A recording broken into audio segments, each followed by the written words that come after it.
কিচ্ছু না।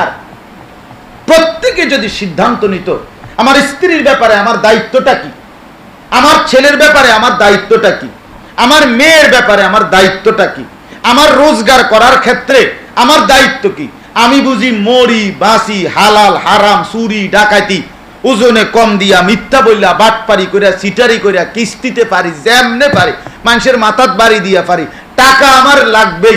তোমারে এত বড় বাধ্য কে করছে বেটা? কোন শয়তানে বলছে তোমারে? কোন ইবলিসে বলছে